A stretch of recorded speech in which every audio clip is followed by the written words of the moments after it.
4D Infrastructure is a newly minted global listed infrastructure manager. So we're investing in all four corners of the world, and we're a part of the Bennelong Funds Management Group of boutique fund managers. We were actually established in April 2015, that's when we joined Bennelong. But prior to that, Sarah and I got together and started to think about whether there was an opportunity in listed infrastructure assets or listed infrastructure investment at that point in time. And we came to the conclusion pretty quickly that there was a real opportunity there. Firstly, there is only around about a dozen fund managers that actually invest or manage global listed infrastructure around the world. So compared to some other asset classes, there were still opportunities in terms of new entrants in that market, we believe. Then the flip side is that the demand for infrastructure or the need for infrastructure investment over the coming decades is huge.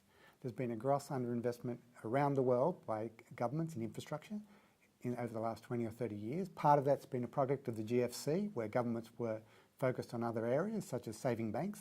So therefore, all the global infrastructure systems all over the world have been neglected. And what that means is there's got to be a lot of money invested over the next 20 or 30 years to just bring them up to scratch, even before we start looking at investing them.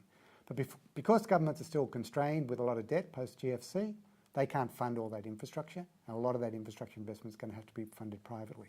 So we came to the conclusion, still opportunities in the listed infrastructure space because there's not a lot of competitors there at the moment, a dozen, but that's not a big number relative to other asset classes, and a huge opportunity for private sector infrastructure investment over coming decades. A key feature when we set up 4D was to make sure that the investment professionals we hire, their interests and their objectives are aligned with those of the business, and in particular, obviously, the fund.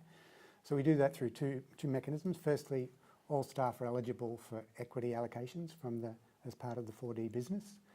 That's at no cost to them, and that's a function of their performance and the fund's performance. So clearly their interests are aligned directly with those of the fund.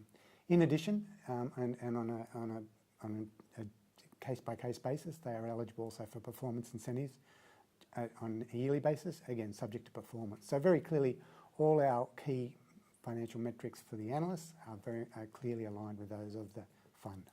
So our relationship with Bennelong Funds Management is we are joint venture partners essentially with them in the business. They own equity in the 4D infrastructure business, but we adopt a classic boutique model. So the way Bennelong works is they provide all the support services, all the back office services, just distribution, accounting, tax, all those sort of services for the fund, which basically frees up the investment team to be focused on one, obviously getting good performance out of the portfolio, and secondly also then seeking to raise and promote the profile of the fund and raise funds for the fund. The investment objective of the 4D fund is to identify quality listed infrastructure companies, trading all around the world obviously, with growing sustainable earnings and growing sustainable dividends. Now the fund itself is index agnostic, so we're not measured against any individual fund, stock market index, but we have a benchmark return, which is the G7 inflation index plus 5.5%. At 4D, stocks are selected for the portfolio as a product of our investment process, which in itself is a product of our investment philosophy, which is to identify quality listed infrastructure companies trading at or below fair value. Investment process involves 4 steps. First step is defining our universe, and we tend to have a narrow definition of infrastructure in our stocks, and therefore our universe narrows down from the broader market-based universe. Second step involves country risk assessment and evaluation, where we basically look at countries as if they were a company and assess their risk in terms of portfolio investment destinations. Third step is where we look at stocks individually. That involves 2 subsets, which is one is valuation of the company and the second is quality assessment of the company. Final step is portfolio construction, where we bring all those first 3 steps together in investment committee meetings, where we basically assess all companies on that basis and come to a conclusion as what stocks go into the portfolio. The geographic disposition of the portfolio is a function of the investment process. As Greg mentioned, an important part of our process is the macro and strategic country risk assessment. As a starting point, we look at country rankings, which we determine which countries are investable, green countries, which are uninvestable, red countries, and which ones we see require some caution, which are our amber countries. We then look at our economic and macro outlook for each country, and that sort of highlights macro trends, both at a global level and an individual country level. And basically from there, we see some investment opportunity. We also look at sort of emerging trends on a global basis for guidance, and a big one for us at the moment is the emergence of the middle class in developing economy. which is basically driving in-country domestic demand as well as a global need for infrastructure. And we believe this is an enduring theme for years to come. Finally, we see there's two distinct subsectors within the infrastructure asset class. We have user pay assets, which are really highly correlated to macro trends, and we have utilities, which are more immune to macro trends, and that's largely because there's no volume link. Now, certain countries or regions will have a greater degree of user pay assets or utilities listed in their market. As such, just our macro view on whether we want to be overweight the macro cycle, which is the user pay assets, or more defensive in the utilities, can dictate our geographic allocation.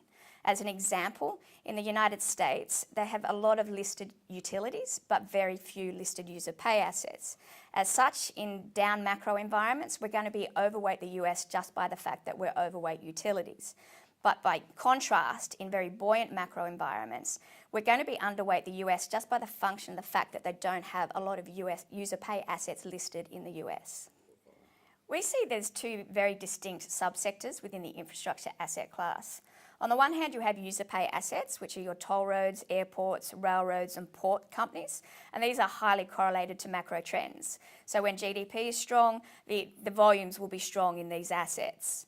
By contrast, on the other hand, you have utility assets. Now, these are regulated assets, and they are largely immune to macro cycles as they are independent of volumes. So our macro viewpoint can really dictate not only our geographic dispersion, but also our subsector dispersion. If we believe we are in a strong macro environment, we are going to be overweight user pay assets. And if we think we're in a sort of a depressed macro environment, we're going to be moving more into our defensive, resilient utilities, which don't have any volume link. We also have some portfolio construction guidelines, which provide guidance around whether we have sector or regional limitations and also individual stock limits. So we run a global listed infrastructure fund. So the risks inherent to that asset class include general market risk. We are invested in the market. You then have your macro and geopolitical risk. We are a global fund and we are exposed to a number of different countries and regions. So we have both in-country macro geopolitical risk as well as the global trends and themes that we're seeing in those areas. We are also exposed to emerging markets, which arguably increases some of those risks and increases the volatility of the fund. We're in infrastructure. They are long-term assets. They have underpinned generally by regulation or contract. But as a result of them being long-term and having that regulatory or contractual environment, while we see that as a real positive, you are subject to contract risk or regulatory uncertainty, particularly as you move through some political shifts within countries. And finally, one I will just mention is interest rate risk. Now, these asset classes are susceptible to interest rate shifts, and in particular, the utilities are considered a bond proxy.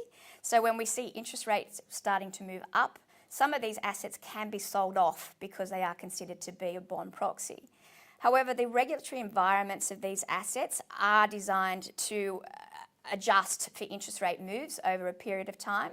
And as such, any weakness associated with interest rate volatility can ultimately end up being a buying opportunity.